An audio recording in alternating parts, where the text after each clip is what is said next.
আলহামদুলিল্লাহ, আমরা দীর্ঘ সময় আন্দোলনের পর দেশকে ফ্যাসিবাদের হাত থেকে মুক্ত করেছি। আলহামদুলিল্লাহ, আমরা নতুন বাংলাদেশ গড়তে পেরেছি।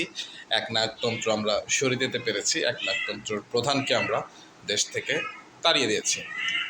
এখন আমাদের উচিত হবে, গত 1 মাসে যেহেতু আমরা দেশটাকে একটা স্থিতিশীল পর্যায়ে আনার চেষ্টা করতেছি, এখন আমাদের উচিত হবে যার যার নিজেদের রাজনৈতিক দলগুলোকে সাজানো।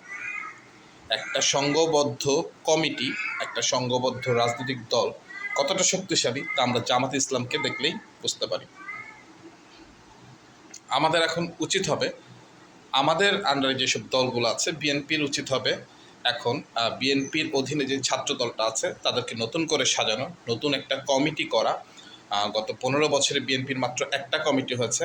নতুন কমিটির নতুন নতুন মেম্বার আনা, যুগোপযোগী মেম্বার আনা, এমনকি তাদের সাথে